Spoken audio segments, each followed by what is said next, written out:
Like get what you can get with what you have access to, and then from there it will get you where you need to be to get everything else that you need.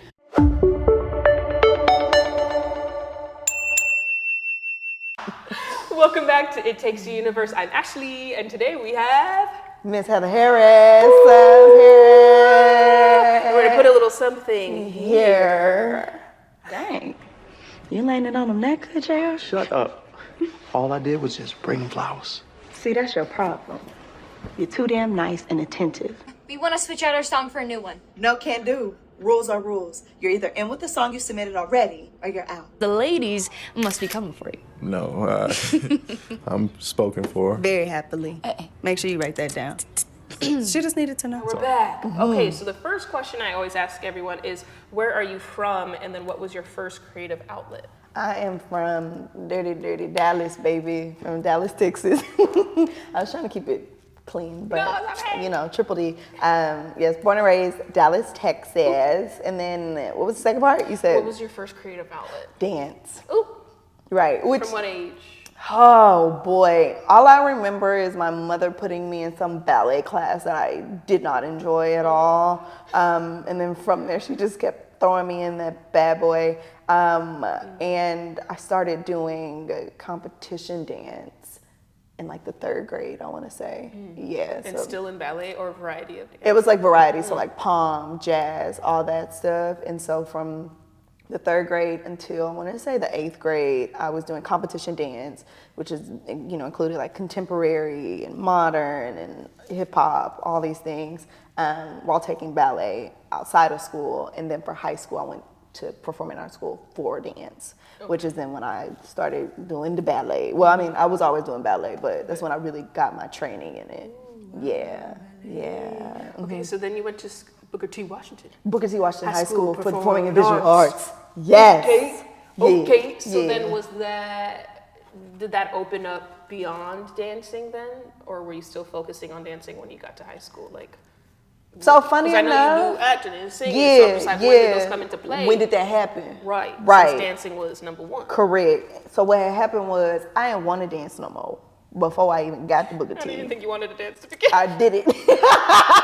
I did not. I was like, Yvette, why we keep doing this? But then that's a whole other conversation. But anyway, yeah. So outside of dance, because I just did it like as an extracurricular thing, I was doing sports. So like I was running track, playing basketball. Maybe I was doing all the things. You know what I'm saying? And along with doing acting in church. So I was in the drama ministry. And I think that's, like, I've always been dramatic, right? Always been dramatic. So, you know, always done some stuff. But drama ministry is when I really started being like, oh, what's this? What we doing? I kind of like it, you know? And I still kept doing it, you know, within the church because we would have our own productions and Christmas plays and all this other stuff. And so when it was time to go to high school, I got offered by the coaches to like start on varsity for the track team. Oh. Yeah, girl, I was like that. Decision. Yeah, I was like that. You know, like I was really, you know, like you know, me and Sha'Carri Richardson are from Dallas, so I just have to say that, you know. Not to say I would have been her, but I could have been right next to her. But anyway, so I was like, oh, bet, we done with dance, because that was my last year doing competition dance officially. And I was like, yeah, I'm just gonna go full throttle with this. And my mom was like, that's not what you're doing. Oh. And you are going to Booker T. And I was like, girl, like you got to audition for that. Like, what you talking about? And I ain't gonna get in. Or, you know, I mean, like get in. And she was like, you're getting in. And I was like, okay, mama, girl, whatever. And so her and my dad very much so were like, that's what's happening. And ended up auditioning, and I got into the school, and bye-bye track, hello dance, full time, doing all the things, which I loved, you know, at that point. But because of that, also my freshman year, my mama, she just, you know, your mamas, your parents, they just be knowing what they talking about. Just listen, okay? Some random audition, and she was like, you're doing the audition. And I was like, this is theater. Like, girl, like, okay, I only do theater in church. Like, I do theater for the Lord, whatever. And we had just done Fences, or just like done all these monologues from Fences. And so she was like, you're doing the audition. I had to sing. and I had to do my monologue, and that's actually how I met my acting mentor through that, because it was like the first like professional one, I guess. A showcase? Well, it was like he did plays around the country. Okay. And so he was doing one because his daughter went to Booker T. Okay. And he was like, it's called High School Drama. But yeah, I was petrified. And anyway, he ended up casting me in it. But he changed the singing parts because at that point my voice wasn't as strong. And he changed all the singing parts to rapping parts because his daughter was like, something about Heather. Like, I think you need to give her a shot. And he was like, all right, bet, cool. And so from then on, that play was the play that made me realize this is what I was actually gifted and born to do. Because, mind you, the rehearsals were like so chaotic. Not because of me, I was on my P's and my Q's. But everybody else, they ain't know their lines, they ain't know whatever. He was gonna cancel the show. And so he was like, all right, this is the one chance that like y'all get, hopefully everything goes well. If not, we're never doing it again anyway. And got on stage and everybody was like eating it up. And with my monologue that my character has, I start to like cry. And that was the first time I had like an emotional experience with it. And so I was like, wow, I didn't know I could do that. And it made me be like, I need to do this for forever. So I just kept acting on the side while I was still dancing at Booker T. Okay. And then when I graduated, I got into the dance program at Tech, but I told my counselor the week before, you know, we were supposed to all go there, or at orientation, I guess. I was like, yeah, I don't want to dance anymore, so what we gonna do? This schedule real cute. We're gonna have to change that. And she was like, well, what do you want to do? And I was like, I think I want to do theater. And luckily for me, the programs were in the same college. So even if she put me in classes that would still apply to my dance degree if I was like, actually, theater's not for me. Okay. But of course it was. And so from then on, I've been a theater girly, and I changed my major, and here we are today. Okay, so now we know it's acting. Were your parents cool with the theater change? From Oh, 1,000%. Okay. Yeah. Yeah, 1,000%. Like, child, Heath Harris been making me do that's my father, Heath Harris. Heath and Yvette Harris, let me say both their names, because she don't like when I don't say her name either, you know. But yeah, I think when I was 3 years old, I told my parents that I wanted to be a superstar. And so, although I also said I wanted to be the president of the United States, and I probably said a firefighter, like I don't even know all the other things that I said, that was the thing that they honed on to. And so, ever since then, they always put me in positions to be able to like thrive and exercise my talents in whatever way I wanted to. So whether that was dance, whether it was acting, whether it was singing, they were always putting me in position to do that. So I always said I wanted to do movies. Like my family, we love movies. Like if you come to our house, we got a whole like bookshelf of the, VHSs. Ooh. Girl, all of them. Disney, Denzel, everything. Like what you want, you know? Like what you want. All my friends come over and they're like, and I'm like, yeah, we never returned those back to Blockbuster.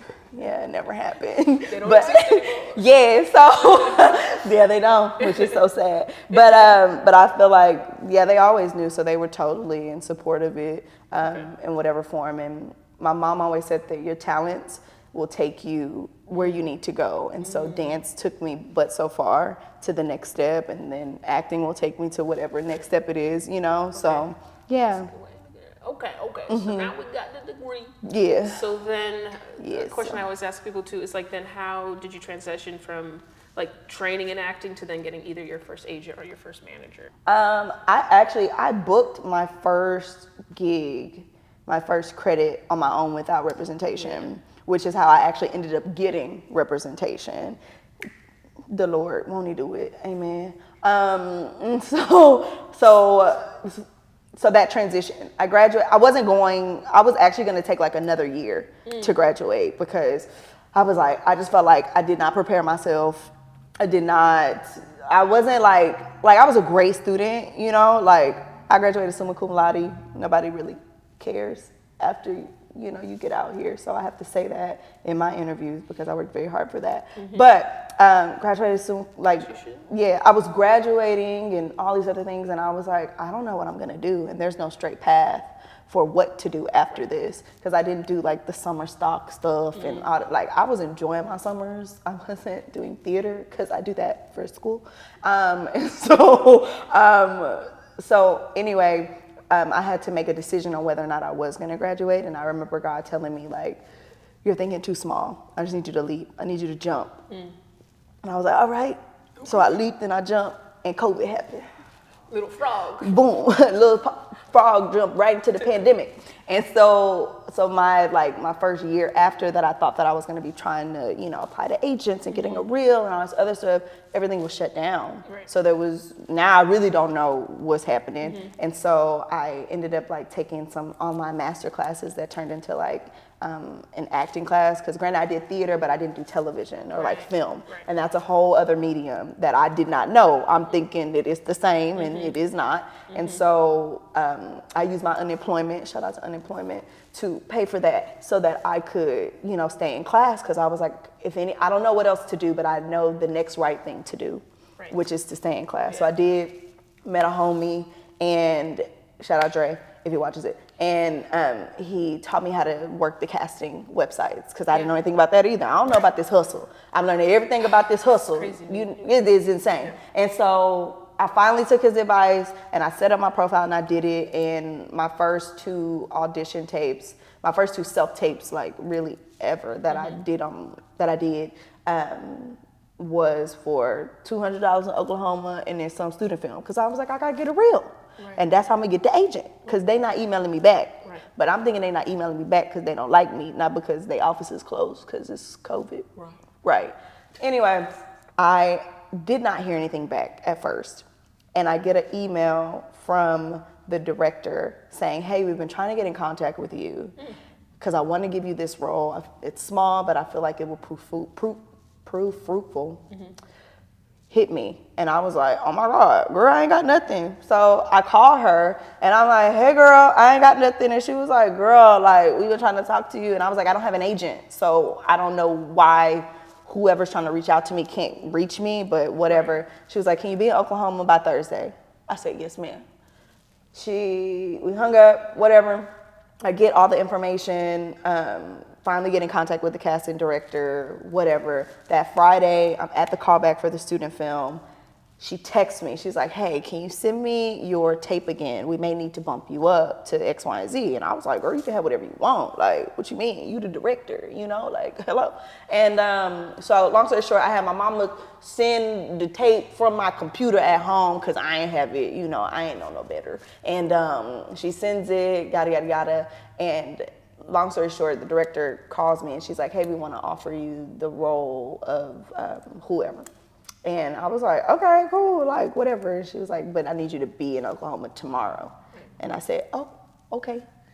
Mind you, my car in the shop, I don't know how I'm gonna get there. So, it's gonna have to be me and my mama rolling. And so ended up booking the student film, but couldn't do that because I had to be in Oklahoma, whatever. And so as I'm driving, I'm talking to the UPM and I'm like, hey, how much underwear do I need to pack? Like, how long I'm gonna be here? Like, that's literally what I said, which is probably not really professional, but I'm Heather Harris. I'm gonna say what come to my mind. And he was like, oh, you're gonna be here for 2.5 weeks. Like, this is one of the principal roles. And I was like, I said, well, y'all just be bumping people up like that? Okay. And so anyway, that's how I booked that role, get there, find out it's a Lifetime movie, and then meet a guy, and he's like, how are you not represented? And I was like, I don't know, I'm not. And he was like, send me your stuff, I'm gonna send it to my agent. He sends it to him. I have a meeting with him that Tuesday back in Dallas, so me and my mom drive back to Dallas to have the meeting. He signs me, and then from there I booked, I want to say like 3 or 4 more Lifetime movies. Right. And I don't know what time span that was, but somewhere around January, he sends my tapes to my now managers who are in LA. Because in our meeting, I was like, yeah, this is what I want to do, and I want to eventually be in LA. And he was like, great. Because we got this, that, and the third, and I know and eventually. And I was like, okay, you believe in me, period. Let's do it. So that's how I ended up getting my reps from that opportunity itself. I always tell people in multiple interviews, like, you're your number one agent. So I love, it was like an Actors Access thing, right? Yes. Yeah, it was just like, yeah, that's like the number one for theatrical, and then Casting Network is like number one for commercial. But I love, that makes me so happy that it was like self-generated. Yes, that. because we think that it's other people that are gonna do the things, and not to say that they won't eventually, but you have to be the one to bet on yourself, and you have to be the one to put yourself out there to even have the opportunities meet you. Exactly. You know what I mean? And that's what happened. And had I not, because I'm telling you, Dre had told me so many times how to use the access stuff, and I ain't listen. I was just like, I want somebody else to do it for me. Like, no. And I was like, bump it. I'm tired of living off unemployment. We gotta do something. So yeah, sorry. There it is. No, yeah. Okay. I'm like, I could be a little long-winded, but no, that's the. No, but it's my favorite story to tell. No, I know that makes me so happy. So yeah, it was originally. It wasn't listed as a Lifetime movie. It was just listed like a. It was just independent feature film, whatever. And at that point, I didn't know what a feature film was. I was just it's something. I like it, and I just need something for my reel. Yeah. And so. No, that's crazy. Yeah. No, I remember. 3 lines. I always say I went from 3 lines to number 14, 13 on call sheet to number 3, 4. Crazy work. Like what? Crazy. It's only crazy till it happens. It's only crazy. So then now what? I'm American. So okay, explain the transition from that. So that makes me so happy. I'm just like, I love the hustle. Okay. Self-submission to then them seeing your potential. Now we got reps. Now we got a few Lifetime movies under our belt. Yeah. Then tell us about how All American was presented to you, and then like. Was there the audition process of like, was it in room, self-tape? Like, okay, period. Break it down. All the things. Period. Okay, yeah. So done on Lifetime movies, yada yada yada. It was really a drought for me at that time. Like I hadn't been getting any auditions for real. But I remember I got a random beauty thing for like lashes with Sephora here in LA, and so it was like my first trip to LA. And so I was like, you know what, Lord, I'm gonna let this be my crazy faith trip and do whatever. Actually a print job or a commercial? It was print. Okay. It was a print job because I also was I was doing commercials too, you know, and I'm pretty, I guess, and so no guessing, you know, she said no guessing, you are. And so anyway, I was coming out here for that last minute whatever, and I was like, I'm gonna make a full trip out of it. I'll meet I'll meet both of my managers. Well, I had already met one, but I was like, bet, have dinner with my managers. I'm gonna rent a Jeep and whatever, and get a hotel and do the whole shebang and whatever. And so it was on that trip that I got the audition for it, and I read it, and I was like, because I always said I wanted to be on a show like A Different World. Yeah. It was like in my little prayer journal. Yeah. And so I get it, and it is like, oh, but she got to sing. And I was like, And let everybody who know me tell you, like, I'll be like, I don't sing for nobody but Jesus unless you paying me. Because I had to really overcome my insecurities with my voice. But this role required singing, and I had just done an audition for a film that I got pretty far on at that time, where my team learned that I could sing. And they were like, oh, you can sing?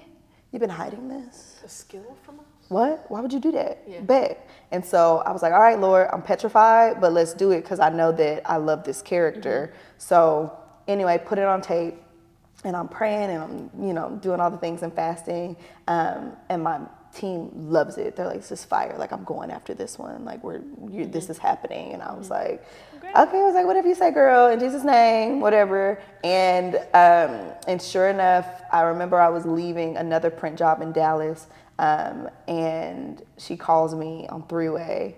And anytime I get called on three-way, like, I've like booked, something. Or my bad, bump that. I was in the shower. That's what had happened. Girl, I was in the shower, and I was like, if she called me in the shower and I'm naked when I get this call, I'm gonna be really sad, because I can't record it. Right. And so anyway, she calls me, and I find out that I was pinned first. And I didn't know what that meant. Right. So I was just like, okay, cool. And then I finally get the call that, like, I booked it. But it was a self-tape that I did tape the singing, tape 2 scenes, and whatever. Felt really good about it, all the things, and yeah. Then I booked it, and then like I had to be in LA, like because it was LA local hire. Right. I could be whatever hire you want me to be. A plane ain't nothing, you know. A plane is nothing for my destiny. Are you crazy? And so anyway, yeah, I ended up booking it, and I found out that I guess one of the stipulations with it was that you couldn't have a record deal or something like that. And I ain't got no record deal. Right, musician. Yeah, or something with this. I don't know what the stipulations was. So, but apparently, whoever they had initially was, I don't know, a liar. Who says a liar? Yeah. I don't know. Most people do when they want roles. Yeah, you know. I mean, shit, I lied too. So I wasn't. It's known that actors lie about being a local hire. You know what I'm saying? You know what I mean? So yeah. That is like, if you can be there, that's a fun. You know what I mean? Lie. But the other things, but yeah. So anyway, yeah, they called me on 3-way. I'm rushing back. I'm like 2 minutes from the house, and I like bust through the doors, and I'm like, Mommy, Jamie, and Shannon are on the phone, like something's happening, and she was like, I'm calling for Jasmine, or not Jasmine, that's the wrong one. What's her name? Gabby. She was like, I'm calling for Gabrielle, and I was like, oh my God, like I booked it, and I needed to be in LA like 2 days after that. But I had already booked a flight that week. Oh God, I love that we're telling the story because now it's all coming back to me. Because once I got pinned, I booked my flight in just like crazy faith that like it was gonna come through. Because I think I maybe got one pin that hadn't gone through. But most times if I get pinned for something, I'm booking it. And I booked my flight before I even knew that I really got the role. And sure enough, that Sunday I was out of there. On to homecoming. Okay. Yes, so, I'm like, did I answer your question? No, you did. Okay. No, I'm just asking for further details, just of like aspiring guest stars. Yeah. Do you remember like when you submitted it versus when you found out about the avail? Was it a week? Was it 2 weeks? Like. So I got the audition. I submitted it. I want to say that the process was like a week. Wow.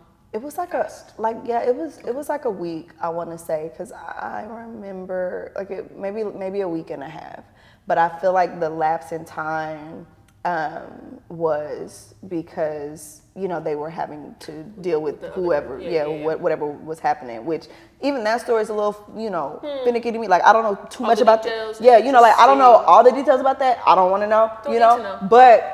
But I do know that like during that time, like it was like a stall where I was just like, okay, is it happening? Right. Have we heard anything? Right. And then after a week is then when I think I got the pin. Okay. And then I want to say it was a Saturday when I got the call. Ooh, that I booked it. Yeah. Okay, no, that's good. I'm always interested like if like the reality of like how fast like with Reese in the movie and how for him it was months. And like so I'm always just like you can't really like say like, oh, it's been this much time. Right. I guess I didn't get. You don't know. No, you have no idea. I feel like with TV, things have been pretty quick. You know what I'm saying? Like if they want you, they're gonna let you know we want you. I don't know with film. With film. Yeah, honestly, the Lord has made all of my processes be a little quick, so I can't. I can't speak on the long process. Yeah, because anytime it has been a long process, it's been a no, so I don't. Right. Okay. I don't know. So one thing I want to go back on that you touched on that I always find so interesting, like with people who have their theater degree of like they training y'all on self-tapes.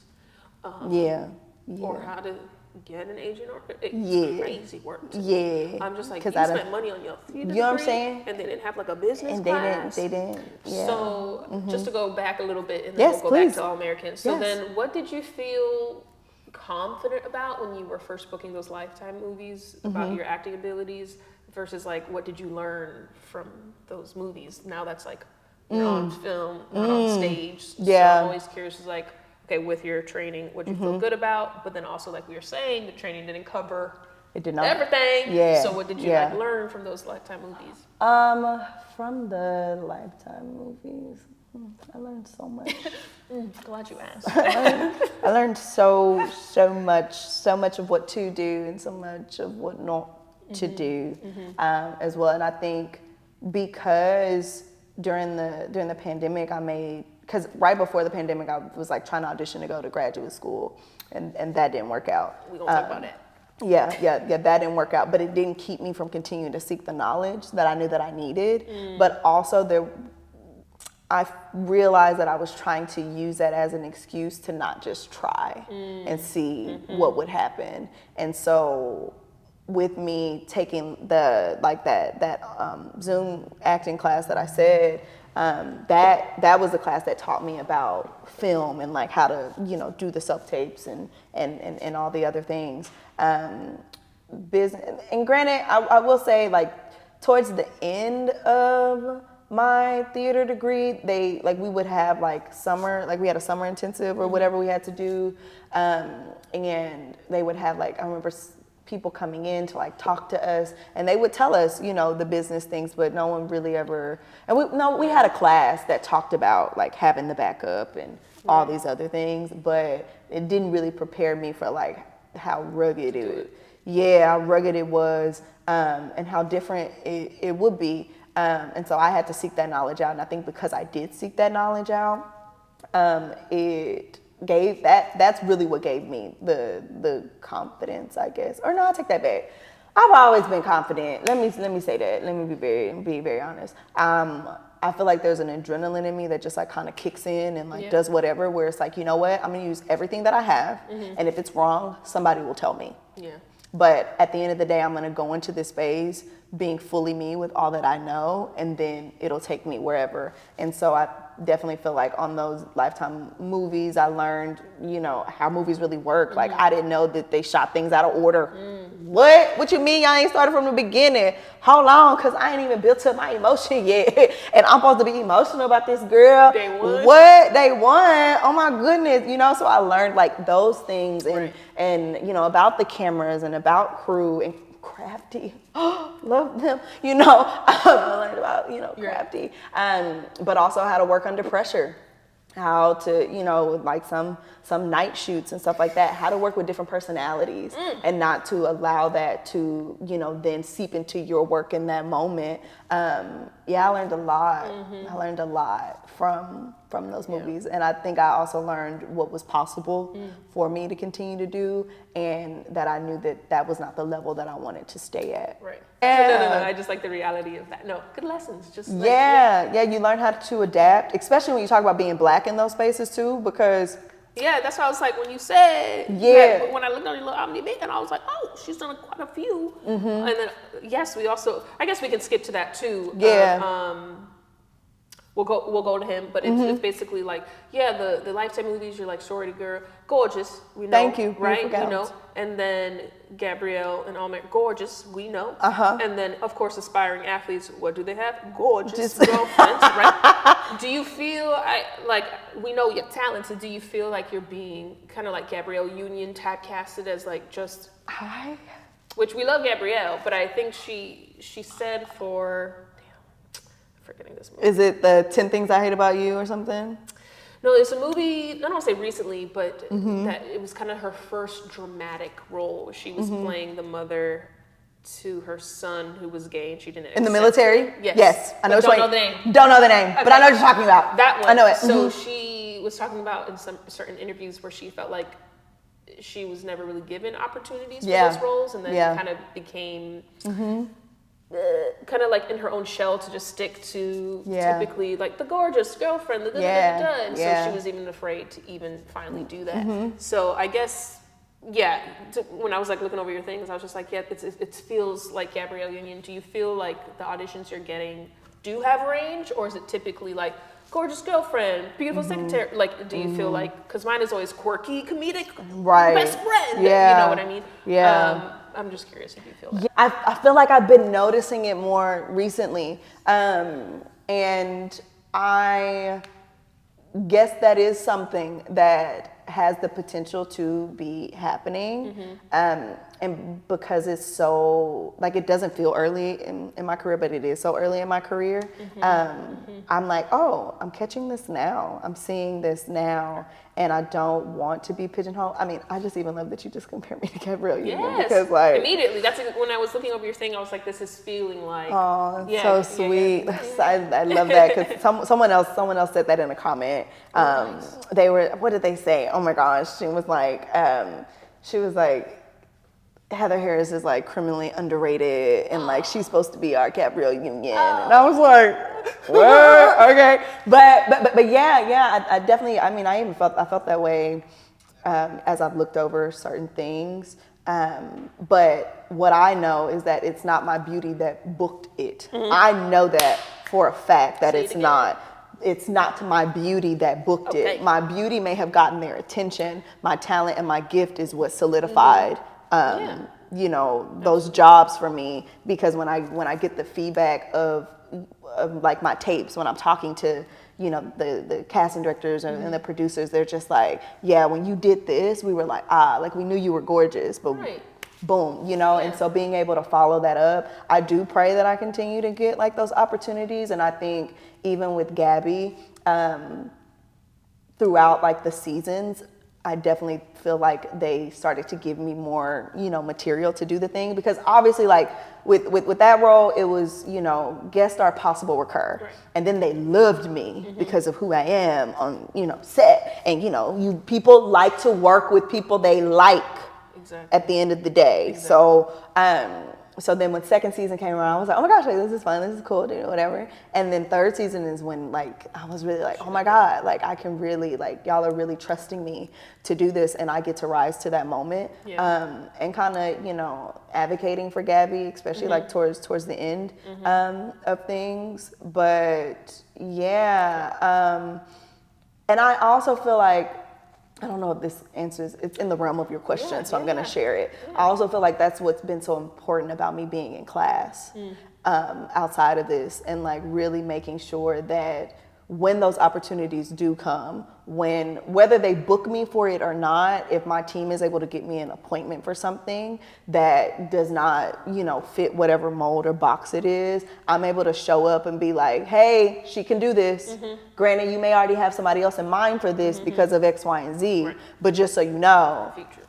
Yeah, and Heather Harris is not just a pretty face. She is pretty, she is gorgeous, she is all those things, but she is also very powerful, very, very shameless. I have shameless audacity, and I got the talent to back it up. I remember I met a casting director at some event, and he stopped me because I was gorgeous, and then he gave me his card, and he was like, I hope you have the talent to back that up, and I was just like, I do.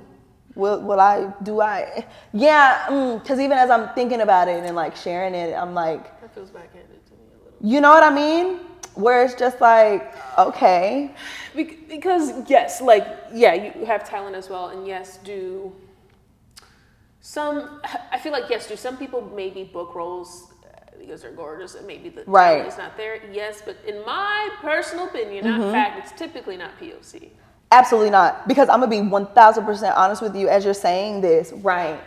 I feel like we have to be both. You can't just be pretty. You have to be powerful. You have to be talented. Like they say, you got to be 2 times better than everybody else. So I don't just get to be pretty. You know what I mean? Yeah, like you don't just get to see Gabby or Jasmine because she's a gorgeous girl. Yeah. That might have been how they edited it, how they cut it. Right. But what got me there was the talent that backed it up. Show the self-tape.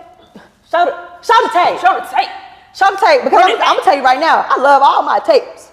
I love all my tapes. You know what I'm saying? Because you have to show them who you are and, you know, and what you can bring. And definitely I'm learning how to advocate for that. But I feel like that also starts with your team, knowing that you can do that. Exactly. And then putting you out there to have those opportunities to make that happen. Yeah. So then tell me about, I've never had an audition for a Lifetime movie. Really? Yeah, so when I was like, dang, this Black Queen just booked how many okay. Yeah. So it was just like eye-opening. I was like, okay, so is there really diversity, or did you feel like it was tokenism, or how was the experience? Okay, let me tell you what had happened. Tell me. What had happened, right? So which is so funny about the experience that I had on the set, because granted, I had a fabulous experience with my first Lifetime movie, but I remember someone saying, and I'm saying someone, someone saying like, oh my gosh, yes, like I have diversity, like I have a blonde, I have a brunette, I have a redhead.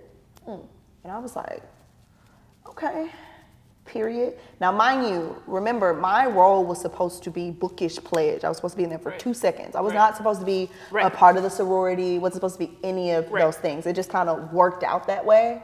And I don't know the original girl that had it, because I think that was part of the story I didn't tell. The girl got COVID. And so that's why she couldn't do it, and then I got it, but whatever. But yeah, and then with some of the other roles, yeah, it was like the sidekick, the I definitely, the roles that are just like checking off the box of diversity because they put every piece of DEI in one character. It's like you black, you gay, and you a female. Boom, we got it.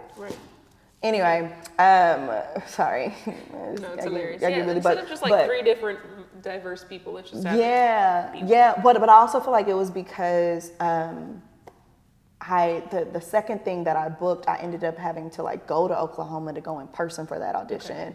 And was that the second? Yeah, it was like the second, I don't know, second, third. And the casting director loved me so much that she just kept sending me for, the things. And I built a really great relationship with her. And so I feel like that may have been part of the reason why some of those roles were whatever. I can't say that like my roles were for Black women, or for, a person of color. I feel like the more roles that I did, I got to see the different definitions of what diverse means. What that meant, and what that looked like, and how I wanted to show up in the space with that, because obviously it's predominantly white. Everybody's white. People doing my makeup, white. People doing my hair, white. I'm having to advocate for my curls, which you don't see today, but they're still there. Check out the Instagram, whatever. And that was, but I was prepared for that because of where I went to school. Like I went to PWI, so I was already having to do that and learning how to exist in that space, in that environment. So then when it came time to do it here, I was just like, oh, I've been doing that. You don't know what diversity is. I have to advocate for myself. And most times, I think it goes to prove the fact that I'm not just a pretty face, because when the talent is undeniable, you don't have no choice but to change it. The first role that I booked in college for the play was written for a white woman. They changed it for me. I was not supposed to have that role. And so once I knew that was possible, I was like, oh, so y'all can you could change it. Okay, bet. So let me just go in here and be exactly, who I am, as powerful as I am. And if it's for me, then it'll happen. Of course, I'm running into different people, running into, Latin Americans, Native Americans, oh my bad, it's indigenous people. That's the correct one right now. Indigenous people and all of those things, but even those people being more passing, right? Which sucks, because you never, like you cast me because I am the diversity choice, but then the story that I'm telling does not show anything of my ethnicity, nothing. It's just like, it was just a convenience for you to check off this box. And then because I have curly hair or a certain curl, or because it looks like, okay, well, she's Black, but like, she could be like, like Ethiopian. So like, cool, you look a little whatever. And so I learned that on those sets, but I was already prepared to fight that and not allow whatever definition you have to keep me from using this opportunity to shine my light and get me where I need to go from here. Yeah. No. Sorry. I hope that. Oh no, nothing to be sorry. Okay. Exactly what I thought. Okay. So yeah. Because it can be discouraging. It can be very discouraging, and awkward in those spaces too. Because there was a lot of one of my last one of my last Lifetime movies was very heavy in microaggressions and having to even, like, not even with, like, I knew I was doing my job well. I knew that. But it was the outside nonsense that was happening that I was having to navigate that I couldn't put a name to. And I'm like, I know I'm not crazy, but I can't even go talk to the producer or whoever because you're part of the problem. So I just have to be quiet, do my job, and be amazing, and eat y'all up in this scene and go home. Same question now. Okay. You're on All-American. What was now that you have Lifetime feature films under your belt that you were confident going to All-American? And then what did you learn now that that's TV, that's episodes? Yeah. You don't possibly know if you're coming back or not. And then that's a predominantly black cast. Yeah.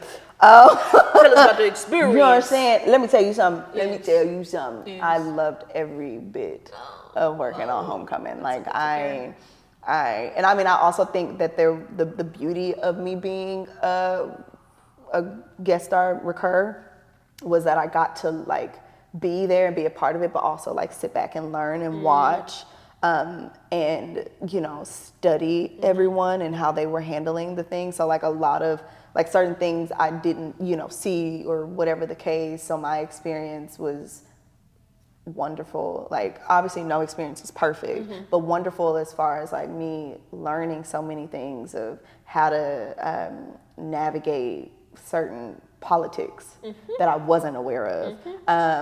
And also it's something to be said about when you go onto a set and you see people that look like you, the safety. And when you can finally feel safe, it's like, okay, I don't have to worry about advocating for that. I don't have to worry about like fighting. Cause like, especially being a curly hair girl, like I was like, okay, I was on Lifetime. Don't touch my shit. Put that wand down. No, girl, I remember one time I had a visceral, I felt so bad for the lady because I get there, I'm ready to go, whatever, and she's like, yeah, we could use this, and it's a curling wand, and she's about to take my hair. I said, no, and I felt bad, but I was like, no, like I do not put heat on my hair, and she was like, I'm sorry, and I was like, yes, no, I said, I'm sorry, I didn't mean, to pop off like that, but because someone else who had curly hair but was white, let her do it, she thought, whatever. And so anyway, coming to Homecoming, my first day, I come ready. Like you ain't gotta touch my hair. You put some oil on it. You got olive oil? Yeah, you can put that, the olive oil spray on it. Yeah, like it's okay, you can still take the credit. Yeah. It's fine. But I walk in there and the whole hair department is black. And I'm like, what? And he's like, yeah, we got this, we got that, and we got this moves, we got Nairobi. Oh my God, what y'all doing in here? Okay, oh, I'm excited. And so anyway, there was a safety that I felt that allowed me to then free myself to play and to finally be able to rest in what I felt like I was actually there to do, which was to act and to tell this story of this beautiful girl, who is ambitious and who's trying to, help push Cam to use his voice and all this stuff. And so, yeah, like when I feel it in my body, like I just feel like peace. Yeah. Like that's how it felt. Even though whatever chaos because of what was happening with what ended up happening with strikes and then the CW changing this and this president doing that and oh my God, are we gonna get renewed? Are we not gonna get renewed? Like I never had that anxiety of it before. I didn't know that was a thing. I didn't know that was a thing, and there was a moment I remember I get there on set my first day and I'm petrified. Like I'm terrified because I was like, do I speak to people? Do I speak to the people? Do I wait till I'm spoken to? I don't even know what to do. And I'm in the makeup chair and she's touching me up and I think it was Netta, who I love Netta Walker, and y'all can never make me hate her. I don't care what you're talking about. Keisha is a fake character, okay? Yeah. And I mean, she did her job. She did her job. If you hate her, that means she did her job. You know what I'm saying? She did her job, but she's in there, and so she's like talking to me and just like being so affirming. And then Jeffrey's at the other end of the thing, and in my mind, I'm like, you don't talk to Jeffrey Maya because Jeffrey Maya is Jeffrey Maya, and I'm like, oh my God, whatever. And she comes down to me, and she's like, hi. So happy to have you here. And I was like, you're talking to me, and I'm like, what? I'm like, girl, I know you from private practice. You coming down here like you ain't nobody, And anyway, they that whole day they just kept affirming, you belong here. You belong here. You're meant to be here. And what I learned was that it starts from the top down. It starts from the top down. If your number ones, number twos are, then everyone else will be. But if they are the ones who set the tone for that, and the tone was wonderfully set for me to, even though I was just a guest star, to still understand that I was a vital and important part to the puzzle that they were completing for that episode. And so after that, I was literally so I did the first episode, and I was so happy and so joyful. And then I got really sad because I was like, wait, what if I never get to do this again? What if I never get to come back? Which is then when my hustle mentality came in of like, oh, with guest stars, you gotta hustle. Like you gotta hustle to get like your next. Like it's not, solidified that you'll be recurred, that they'll bring you back and all those other things. But luckily they did.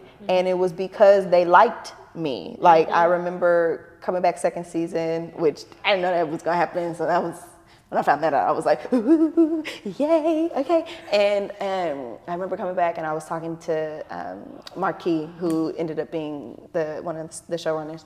And he was like, yeah, we were doing X, Y, and Z, and we were talking in the writer's room and blah, blah, blah, blah. And we were like, yeah, JR needs to have a girlfriend, blah, blah, blah, blah. Who can we get? And they were like, Heather. We love working with Heather. It had nothing to do with how great I was on camera, or how talented I was, which is evident. But it was like, we love working with her. So that's when I was like, okay, it's about the environment, like what you add or take away from the environment outside of filming. That is what will solidify the job. Because you could be looking at all these people book things that you're like, I deserve that, I did it, or why did they let her book that? It's because they like working with her. It's just as important. They like working with him. And so I learned that along with like the scripts, because I remember second season when I got a concussion, whole thing, whatever. I'm gonna always talk about it. It's part of my journey, whatever. And so, but it was hard for me to learn the scripts to like remember. And so I was having to like rehearse it with Sylvester or Scripty, or like the writers would help me like run them and do all those other things, because when it's time to go, it's time to go, So being able to adapt. I remember one time people were getting sick. They had COVID. And so like you had to be on standby. And so you could be called in today, you could be called in tomorrow, or we had to flip a whole scene. And oh my God, I remember who got sick? Somebody got sick on set. And so NK literally had to write a whole scene, and me and Sylvester had to learn it and do it within like 30 minutes and tape it. Granted, they ended up not having to use it, but we had to be ready to do that and be ready to do what the day called for. And so I learned that as well. And man, it was like boot camp. I loved it.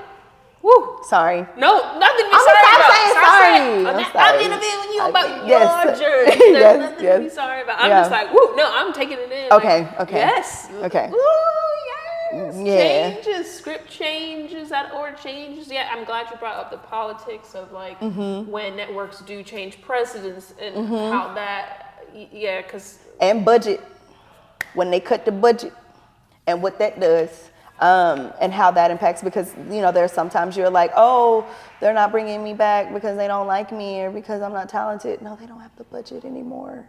Yeah.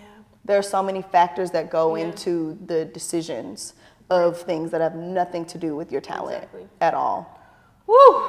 Preach! Yeah, exactly. Oh, yeah, we're not thinking about. At the end of the day, a lot of decisions are money. That's usually number one. That's literally trickling down, trickling down. Oh my gosh, that's great that you. Okay, no, you're answering these great. I know. What did you feel like going in, and what did you learn? That's kind of like always what I want to focus on. I think. I'm sorry. Yeah. I think the last thing I want to add that I learned is like I always had to keep in mind I'm here to support this as a guest star, as a recur. I'm here to support the story of whomever this series regular is that I'm attached to. Right. This is not about me and my story and my moment, or me eating it up or trying to steal a scene. No, how can I help further this storyline for them? And if that means that this man cheats on me, then that means that man cheat on me. If this means that, I'm not, I'm doing this, or now I have to, be a part of that, whatever that means, I'm here to serve. And I'm here to serve this story. Right. And so not getting caught up in your own head or your own vanity about the thing. Yeah, like no. But also learning how to advocate, for myself, and learning like, okay, if I have questions about the script or why certain things are this way, I can ask them and be like, hey, can I say it like this? Or okay, can I say it like this first take, and then we do a take where I do it like this, where we improv a little bit? And they're like, yeah, cool. Because with TV, as much as there is room to play, it's also about being on the line, which is what I learned a lot, which is different from film. Yeah. So that was really important too. I needed to say that. Yeah, no, that's really important to share. Okay. Yeah, no, that's really important to share. Yeah, there's a lot of legal things and how things are written and okay. So now we gonna talk about, what we gonna talk about? We gonna talk about Jasmine. Oh yeah. So we went from Lifetime, feature films, and now guest star, and not knowing, wow, season 1, season 2, season 3. Okay, so then tell us the process. Yeah, the same thing of how the audition came about, and then since now, you're saying it was fast, but was it a difference in timing from Gabrielle 1 week later to then Jasmine audition to knowing you got it? Like, it was actually fairly the same amount of time. Like what I thought that the process was gonna be like, or what it would have been like. No, it wasn't. And I was working on the final season of Homecoming at the time, and oh my goodness. Oh yeah. This is when I just got. Yeah, I was still reeling from the concussion, which is so funny. Yes. Like, no, we can talk. Is this the escalator one? Yes. Okay. I love that you already know about it. That means the things you already talked. I heavily was in the gram. I was heavily listening to the podcast. Yeah. Okay, maybe let's. It's funny because I feel like he gets a concussion, and then I had a concussion. So let's talk about your little concussion. Yeah. I fell down the escalator. Yeah. Just existing, like no, I was rushing. My cousin, shout out Dave, he was getting engaged in Detroit, and so I was getting on the escalator with my luggage, which I've done so many times before. And one of them, they were really big, and one of them just was not. She wasn't cooperating. She's coming with you. And so as I'm going up, she's going down, and then I go down with her, and I go back. No! And I'm just laid out. My Crocs, I keep trying to get up, I can't, whatever. And so I didn't know I had a concussion because I was so embarrassed. And I just popped up, and they were like, "Are you okay?" And I was like, "I'm so great." Like, I'm just embarrassed because the whole, airport's looking at me, and they're like, "Are you sure?" And I think, she was a sister, so they was like, "You sure? You okay? You get some money off of this, Right. And anyway, so I didn't realize I had a concussion until 3 days later, after I had been there and then flew back to Texas the next day and done all these things, whatever. But after that, we started filming Homecoming season 3. So I'm in the midst of that. So anyway, I can't fully remember everything. Oh my God, what was happening? So get the audition, and I was like, oh. Self-tape in person? Self-tape. It's self-tape. All of my auditions have been self-tape, except for a couple that have been on Zoom, but I haven't booked them yet. I have not booked one from that. So don't think that you have to have this in-person X, Y, and Z experience in order to book whatever your next big thing is. You never know how God is going to bring it. And so it's just like any other self-tape that I got, but it said whatever it said in Jordan Peele, and I was like, oh shit. I was like, okay, Jordan Peele, hey. And I love the material, and I was like, I know this girl. I was like, this girl feels like Gabby to me, so I can do this. And so I ended up taping it with the homie. And I remember I was showing my best friend, Renee, and she was like, this is so good, but I feel like you can do this one part, and I was like, I don't want to do it again. I'm already anxious about it because I really want it, whatever, but you don't want to put that energy on it. You just want to have fun. And so anyway, we retaped one of the scenes, and what was so fun about it is I was just as free.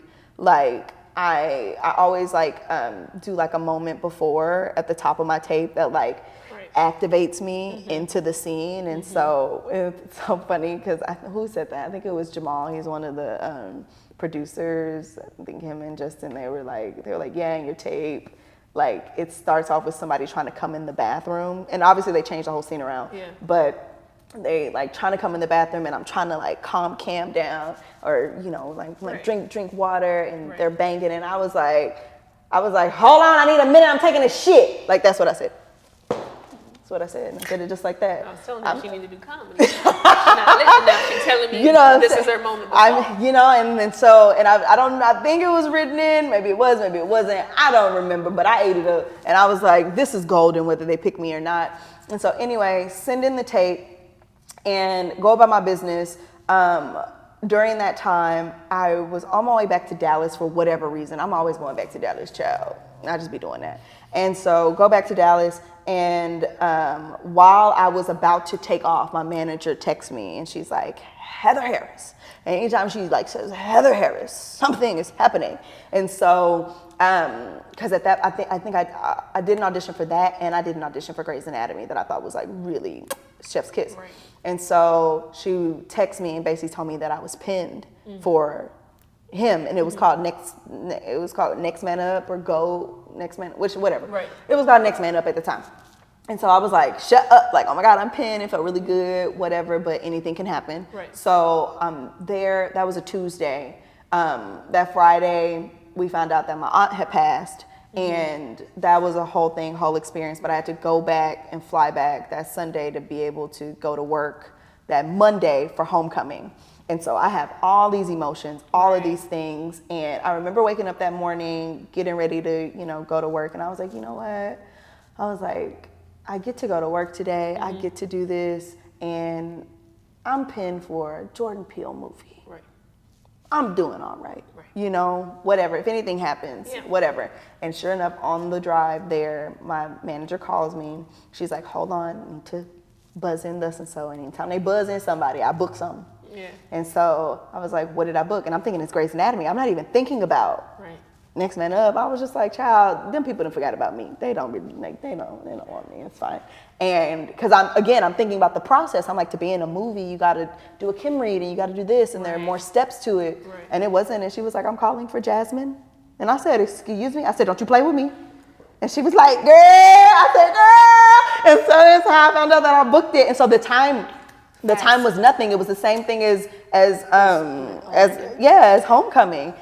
Were they already like on set filming? No. Wow, so then that's still fast. Because usually when people that have supporting roles, in my experience, like they're like, it was so fast, it's because they already were filming and they're like, shit, we got to cast a supporting role. Yeah. And that's crazy that was still so fast and they weren't yet filming. Yeah, no, I had heard whispers of like whatever, but no, they hadn't been filming yet. I was there like the first couple of weeks of filming. Or the first week of filming, which I thought they had been there, but wow. So then how long were you shooting for?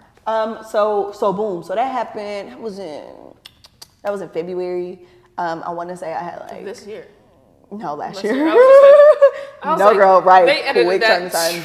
Absolutely not. I was like, holy moly. Okay. No, absolutely not. Yeah, so I was there like on and off. I want to say for like 2 or 3 weeks. Okay. Like I think I stayed for like a week and a half the first time, and then they added scenes, you know, they added scenes or whatever. And then I got to come back another time after that, and then I went back for like the rap party. But like, yeah, like that. We started in March. We wrapped in May because it was around my birthday when we wrapped. And so it was like on and off because I was also filming Homecoming as well during that time. So like I had to like go back and forth for that, which was cool. I'm busy. You're like, I was like, I'm kind of like in demand. I'm an actor, you know? Yeah. Okay. To talk about real life stuff then. So yeah, you're talking about your aunt, and then how are you? I don't even want to say get through grief because I feel like grief comes and goes when it wants to come. So like I feel like that's the wrong terminology. But yeah, if there's like someone else also acting, pursuing the same thing, want to follow in your footsteps, and they're like, dang, I just booked a dream role, but then a family member had, how were you able to? I think that's such a great perspective you had of just to be like, hey, I'm into a Jordan Peele thing. I'm getting to go to work today.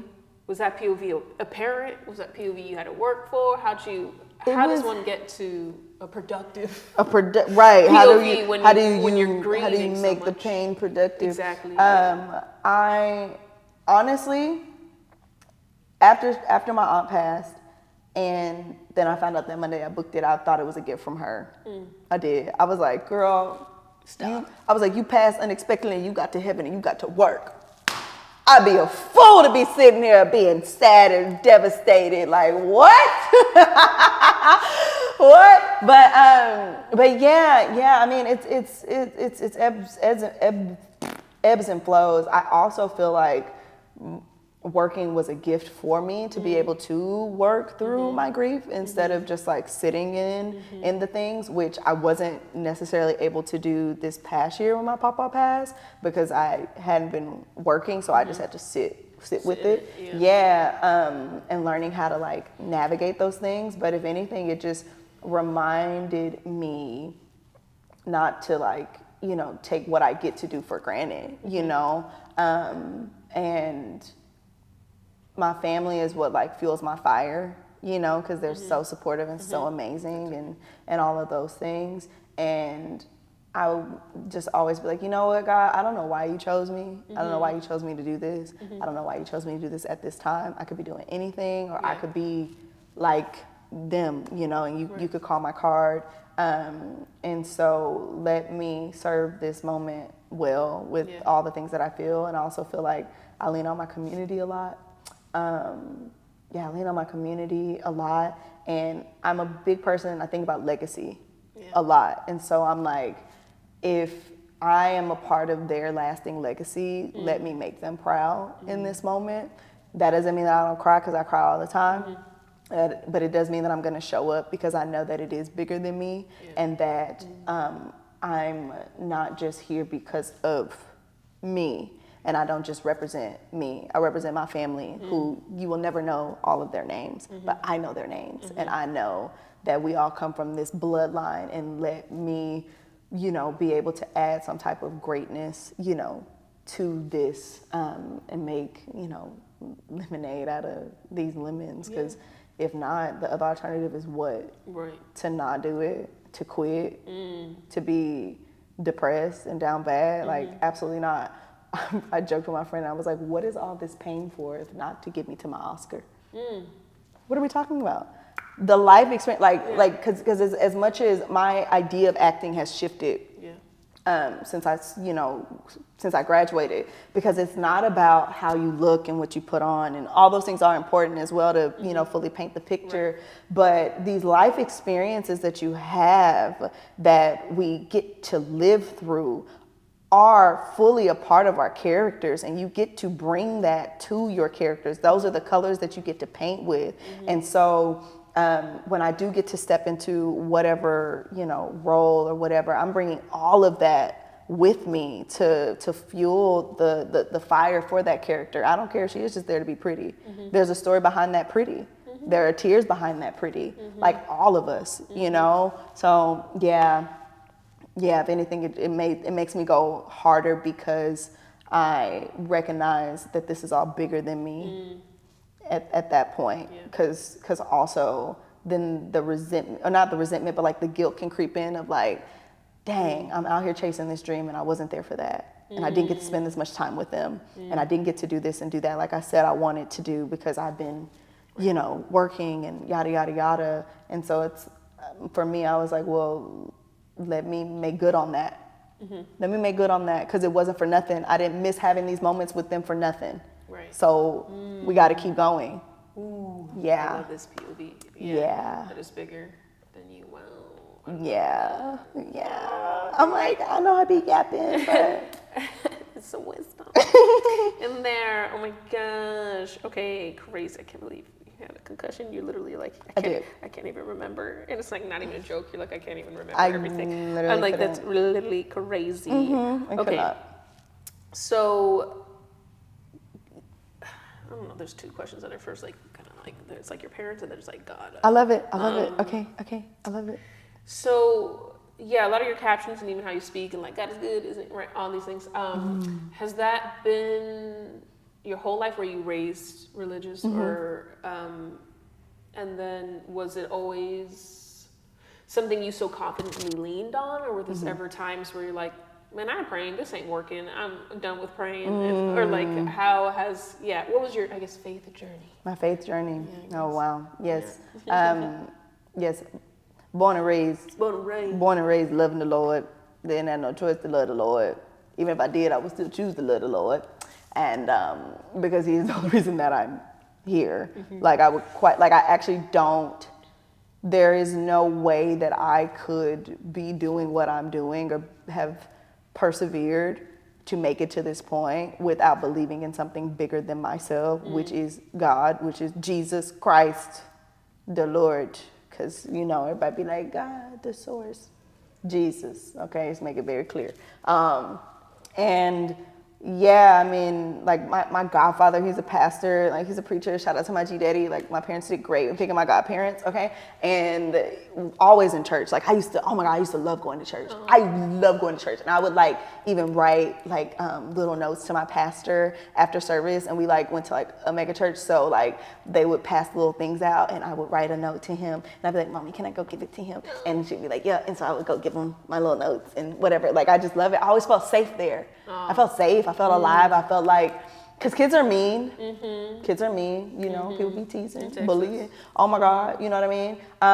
And so whenever I was at church, I felt like I could just be all that I was in any capacity, whether it be, in drama, like drama ministry, I wasn't too dramatic,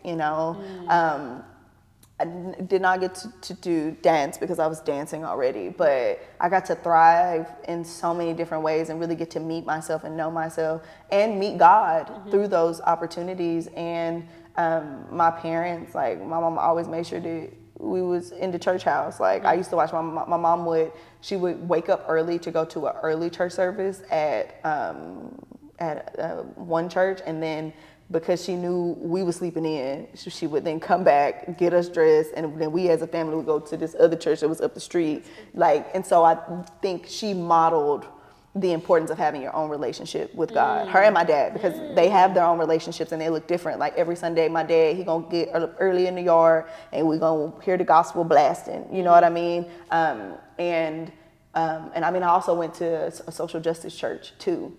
So not only are we, talking about the importance of, being connected to God, but also using that connection to impact the community. And so yes. And again, I'm from Texas. Texas is the Bible Belt. Everybody love Jesus, and if they don't, they just going through something, but they're going to come back, it's fine. It's fine. But I will say that it has been a personal choice for me to continue to do it, because I'm one of the people, I'm gonna watch everybody else mess up and do things the other way and see that didn't work out for you. So, and so I don't think it's ever been like, oh my God, like this believing in God is not working and this praying is not working. And in the moments when I feel frustrated with God, when I feel disappointed by Him and mad at Him, I still turn to Him.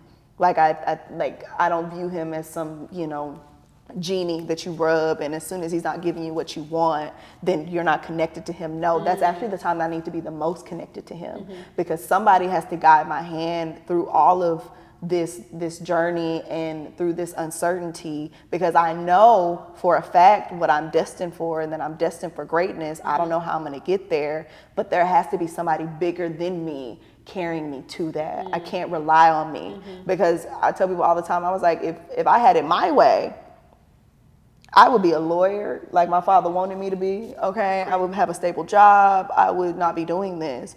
But because I have the faith that I have, I am doing this. And it's with that faith that I get to do it. And so, yeah, I've never known a life without God. And I don't want to know a life without Him at all, because I would have lost my mind. I would have quite literally lost my mind. And I mean, even with my concussion, which I joke about, but that was it was a very transformative experience for me, because there were multiple nights that I'm like thinking I'm having a psychotic break, and all I can do is like put my Bible on my head and just like like just say whatever, you know, scriptures like come to mind as like I'm fighting, literally losing my mind, and all I had was God to bring me back or let me know that like it was gonna be all right in the morning. So yeah. Did I answer your question? Yeah, of course, you have been this whole time. Yes, I'm like, okay. no, what's your journey? You told me Okay. your journey. Yeah, but there's no way that I Yeah. like it could really make me emotional because I mean, this is hard. I guess what are the best lessons or the biggest lessons that either you've learned, I guess, or both, because it seems like you're close with both from your mom and from your dad. Like now, Yeah. don't do your thing, pursuing the dreams, and you're like, hey, well, what was the biggest The biggest lessons they've taught me. Yeah. Yeah, I mean, and I mean, they're a unit. Look, I'm very lucky and blessed to like to have parents who are still married, who are still together. Yeah.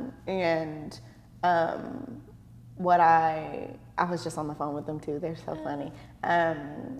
When I think about what I learned from them, it wasn't even necessarily things that like they verbally taught me. It was how they show up in the world. Like just how I was saying, like with my mom, like waking up early to go to church for herself, to feed herself and to feed her spirit herself, and then also making sure that we were getting fed at the same time. And even with her, like having like my mom was probably the first. I mean, my parents, because I'm going to talk about my dad too. They're the first people that showed me what crazy faith in action looked like what it looked like to, like, faith without works is dead. And so even my mom, like, being like, oh my God, yeah, you're going to Booker T. And me being like, but I got to audition. And what if they don't? She's like, I don't care about nothing you're talking about because you're going. And she had to, my mom stood on that, like even against like other parents, because there were other girls that auditioned that were at my dance studio, and the moms were saying the same thing. And my mom, like, she was talking to them and she was like, yeah, so we need to be planning our carpool, you know, for the girls, for do. And the moms would be like, but they haven't auditioned yet. And my mom would be like, okay, and what you talking about? Like, they're getting in. And then we got waitlisted because we were like out of district. I was in district, but it's fine, whatever. And so even through the wait list, my mom like, yeah, we need to be picking out your clothes for your first day. Like, this is happening.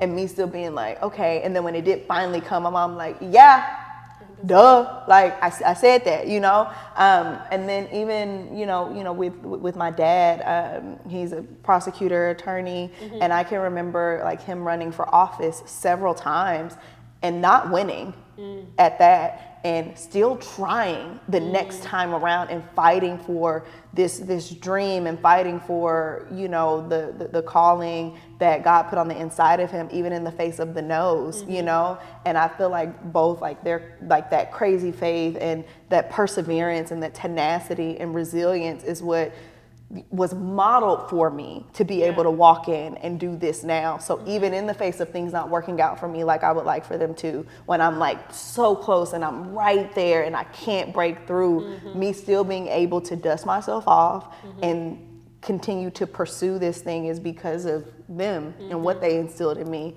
And I know that like I would not be here if it wasn't for them being supportive of me. Right. And I know that there are, you know, some of my peers that don't have that support.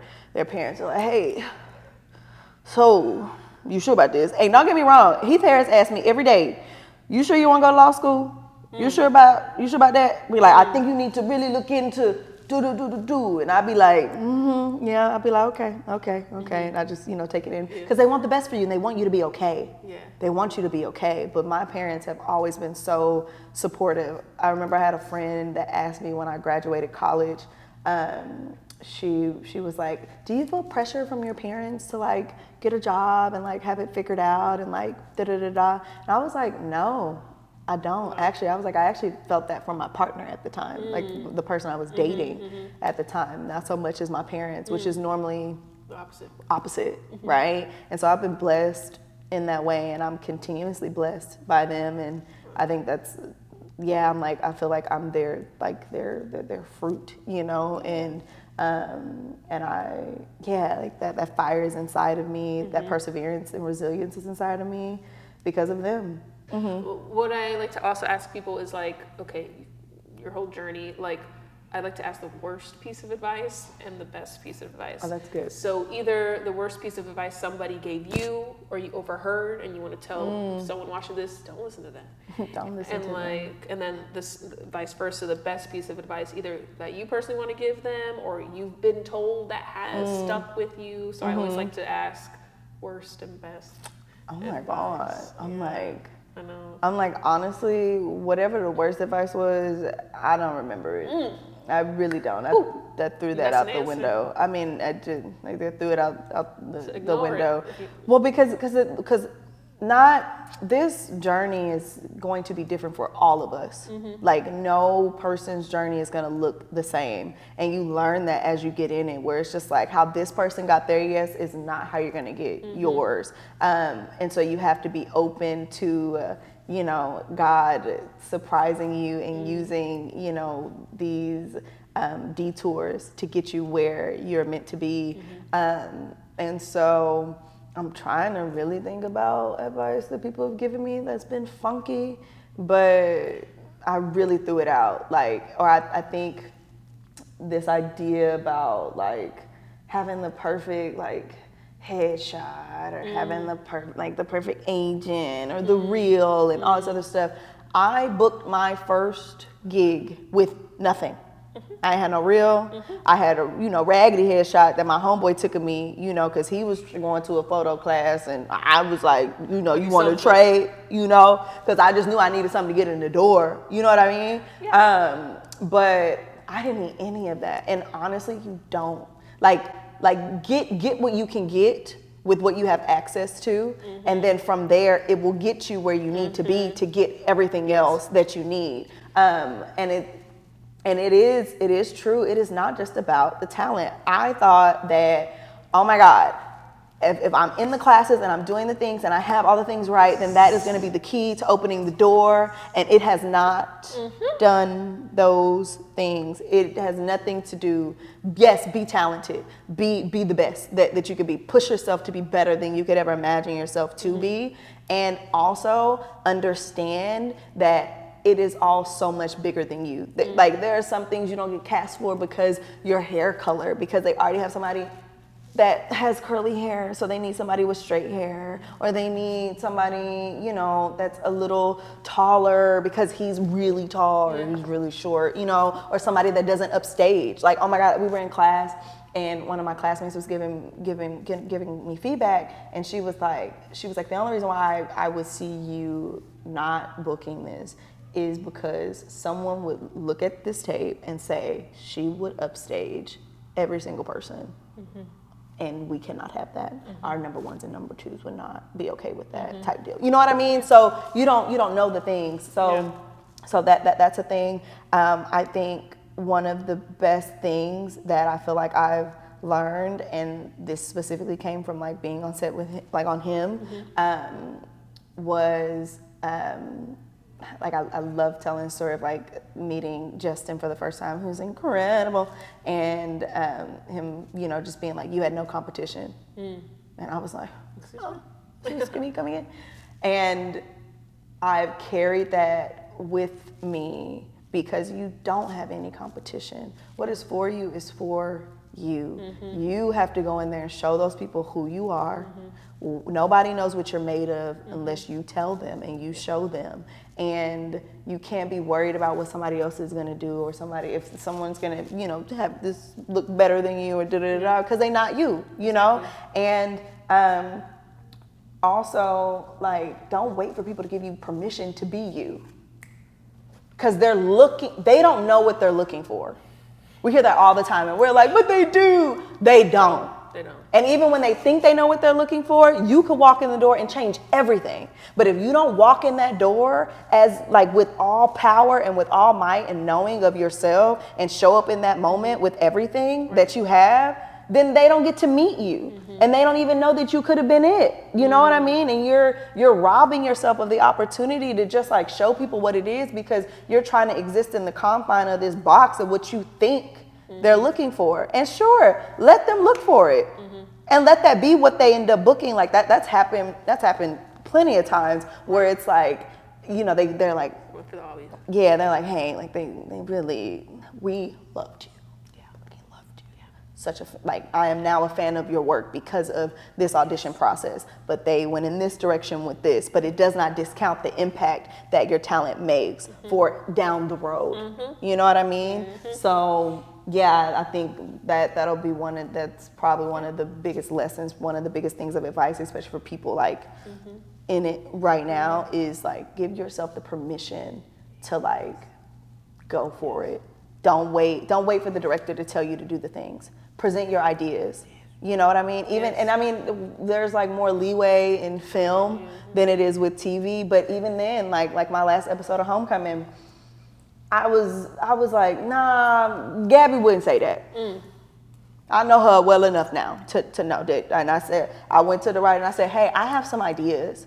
Can we play with this? Like, I would still love to do it like this, but can I expand it in this way? And can you help me flesh out these ideas that I have? And they were like, yes, they want to collaborate with you. They want to hear you can give them something that they never even thought was possible for your character. And then they eventually write it in, like, this scene was cut from the movie, but for my audition scene, like we're in there and like when Cam's calling home or whatever, and like we're on the phone, they send him a bunch of Nike stuff or whatever, and so the line is like for me to ask him if I can have like one of the jackets or like if I can have something, and so for one of my takes, I was like, I feel like she would already have it on, and so I literally put a jacket on, and I'm doing the scene. And I'm like, you think I could, have one of them jackets? And they wrote it in the script. From that, granted, you don't get to see that. But for me, what it told me is like, oh my God, my ideas are valuable, and I get to help tell this story of this person. So stop waiting for permission, because you never get those moments back. You don't, and it'll eat you up if you don't seize that moment, because you'll be like, dang, I wish I would have. Those are the things that keep me up at night about like acting, like opportunities. It's like, I wish I would have done this, or I wish I just would have gone for it. Right. You never regret going for it, because I would rather you pull me back than not know that I could take it that far to begin with. Because here's the gag: not every role is for you, girl. Like, it's just not. Some roles, some auditions are just really great exercises for you to like try on these pants and be like, they would look really nice, but these need to be taken in, this needs to be fitted, whatever, but when it's for you, that everything collides. Everything collides. And I've been in a phenomenal acting class, I kind of call it a cohort, and we would get caught up in doing that too, like doing it the right way. And he was like, this is not about you doing it for me. This is about you figuring out how you do it. And so I want to say, like, after like the first year, my goal started to be like, you know what? I want to bring me to every single tape and audition that I do. If I'm leaving me behind, then that is me doing it wrong. Not, whether I hit this line the right way or not. But I was like, when you get a Heather Harris tape, you know that this is Heather Harris. The same way, like when you watch certain movies, you're like, okay, I know what they're gonna do. I love it. Like when you see Denzel, you know that's Denzel. When you see Taraji, you know that's Taraji. Bio, Carrie, all of them, And that's how I want my work to be. I want you to know who you're getting, and what I'm capable of in different genres, and I give myself the permission to do that. Other people aren't going to give that to you. They're not. You got to take it, because they're waiting for you to. Some directors, like, I think that's what I learned with like the difference between like TV and like film is that there's more liberty to do that, because with TV, because you have to block it a certain way and you have to do this and you have to do that, and you got to make the day. Some directors are like, hey, we're doing it like this, we're doing it like that, and it doesn't feel like there's much room or space. Yeah, especially if you're a guest star, right? But also, just see what happens. Ask the question. Excuse me, sir. Yes, for one of the takes, can I do this? Okay, cool. They love that shit. Sorry, I don't even know how else to say it. Like, they love it. They love it. They love it when when you do it. And those are the people who like, it's not about you being a know-it-all, but definitely about you giving it all all that you have and all that you have to offer to cover. And that's all I've ever done with any of my roles.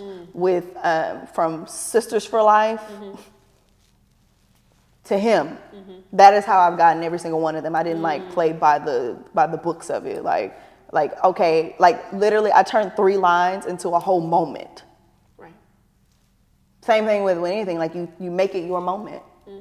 For the few minutes that we have. If this is a one act play, if my audition, my self-tape is a 1-act play and I only get to play this part for this time. Yes. Enjoy. Yes.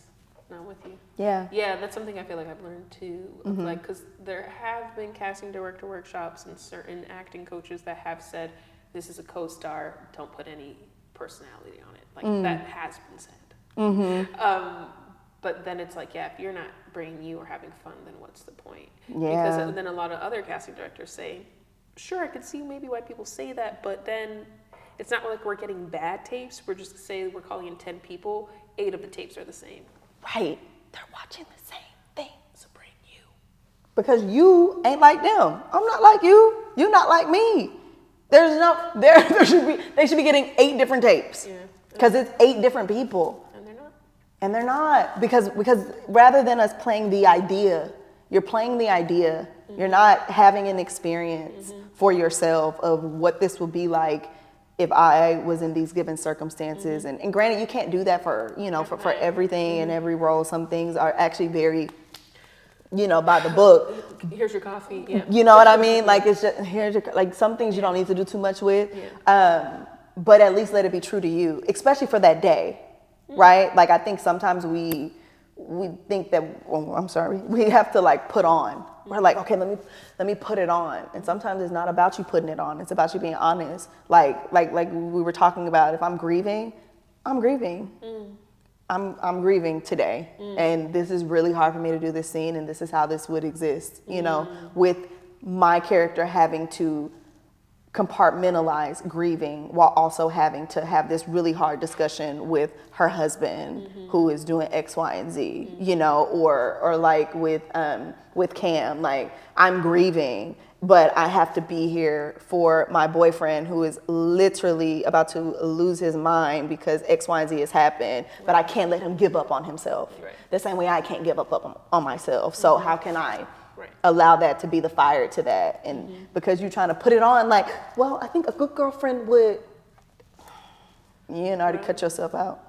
Sorry. No. I'm gonna stop saying sorry. I asked you to be here. You did. Okay. You did. So it's crazy that you mentioned legacy earlier, because that's usually one of my ending questions. Is if like, we did, it's 200 years from now, you did all the things you hope you could do.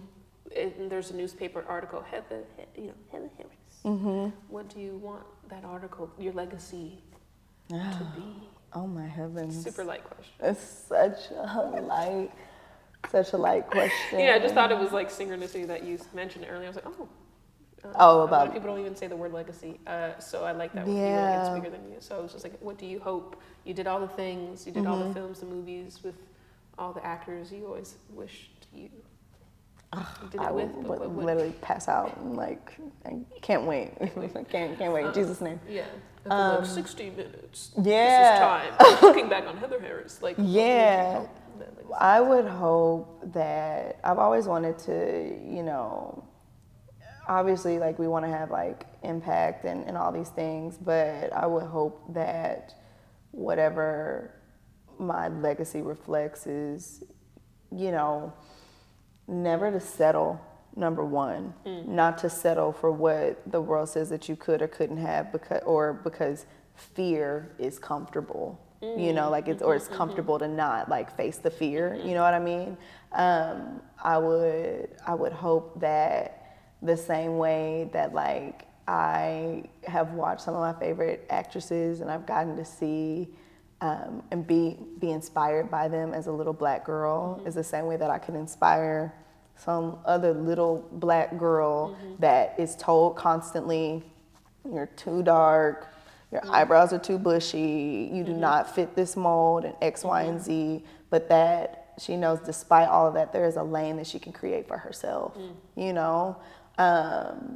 and Yeah, and also that like how like faith can really be like intertwined in all of it, you know what I mean? Even in like the most subtle ways that people, like even in roles that you wouldn't even think. You wouldn't even think God is in it, and it's in it. Like I remember I was just talking to this girl recently. She was talking to me about him, and she was like, how was that experience for you? Like spiritually, like, and I was just like, I spoke to Jesus every day.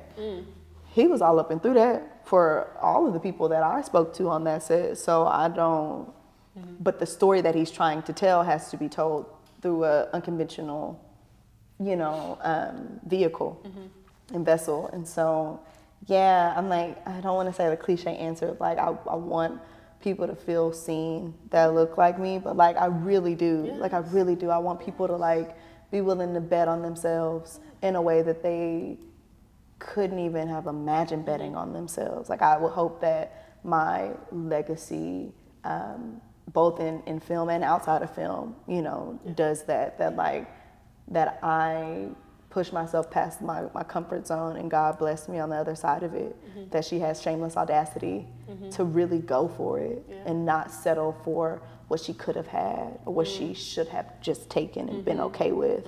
And that, yeah, and for the pretty girls, yeah, we got some power behind us, you know what I'm saying? We do. Yeah, we do. And not one, success doesn't just look one way, especially for Black women, you know? Like, I think we believe we have to be one way and do this X, Y, and Z in order to be successful, and you don't. You do not have to abandon your faith. You do not have to abandon your identity, your integrity. You can be all of you and believe in the things that you believe in, whether it be Jesus Christ or whether it be, you know, Buddhism or being Muslim, whatever that is, you stand 10 toes down on that. And I would pray that my legacy would show that I'll stand 10 toes down in who I am and what I believe in and the people that I believe in and the stories that I tell. And I feel like all my characters have done that in some way, shape, or form, you know? Yeah. To you and your characters. Yeah, no, yeah. Yeah. Yeah. No, I love that. So, Yeah. so my weirded Brandon channel. So it's called "It Takes a Universe to Raise a Star" because it's based on the old African proverb, "It takes a village to raise a child." So I figured, oh, you're a star. I'm a star. We're all stars. We're all stars. Aspiring stars, and together. We the are not community- aspiring. We are. Right. The world, they just may not know it yet, but I'm looking at one right now. And then together, the community of stars makes up the universe. It takes the universe to raise a star. So the question I like to end on is the moment you knew no more dance to now theater. And then now 2025 with the Lifetime movies, with, you know, All American, with him, with now Disney Channel. Yeah. Who was a star? And that could be someone you know, that could be someone you watched growing up, like a star, a light when you first decided, oh, we're doing the theater thing. And then who's a star today, 2025, with all the credits under your belt. Oh my God, who's the star? Wait. Who's a star? A star could be a light. It could be a person you actually know in real life, Okay, someone okay. you look up to. But yeah, I feel like that's the good. point of, It Takes a Universe to Raise a Star is it takes the support of our community to be successful. So I always like to ask the moment when people decided to pursue this craft, who was a light that was like pushing you to follow it, and then now with all this experience under your belt, who's a light now, 2025? Oh, that's Super light. such a light question. Oh my heavens. I'm like, what? No pressure. I'm like, no pressure. Lord Jesus, y'all know I had the concussions. I can't remember. I'm kidding. I'm not. Oh my God. I feel like, man, I mean, obviously, my guiding lights are my village, my family, 1,000%, 10,000%. My parents. Oh my God. I'm like, okay. Feel like I have a wonderful like appreciation for like women like Debbie Allen, especially because I was a dancer, right? But like she's a dancer that like did everything, directing, starring, dancing, building data. And I used to go to Debbie Allen, like they had a dancing summer intensive during the summers, and so like she would come and oh my God, it was amazing. It was amazing. And like Felicia Rashad and all of those women, Cicely Tyson, because and I don't want to say the brownie point answer, because I feel like some people say the brownie point answers for things. But I would definitely also have to say, obviously, Gabrielle Union. Listen, let me tell you something. When I saw Bring It On as a little girl, I went to Target and I thought that she was working at Target. Why would Gabrielle Union be working at Target? What? But you couldn't tell me that like I didn't meet her, and I was like starstruck. I was like, oh my God, you won't Bring It On and da-da-da-da, whatever. Like, are you kidding me? Like, I'm sorry, I'm laughing about it because it really meant so much to me that I thought that like I, you know, that I met her, but she was a chocolate girl doing it and being, and like, you know, even when I was younger, I was way more chocolate because you in the sun more, but like being chocolate, not being seen as desirable by your peers because kids are mean and boys are stinky. She was like one of them chocolate women that was like bad to the bone, you know what I mean? And even when I think about like Shirley Ralph, like her being like the dream girl, like what, are you kidding me? And so women like that, and it's so many of them that are like, you know, that people don't even know, you know, that representation of that. And Jesus. And I feel like as I was transitioning, it was like some of the actresses that were like coming up that really helped me know that, oh, I can do that.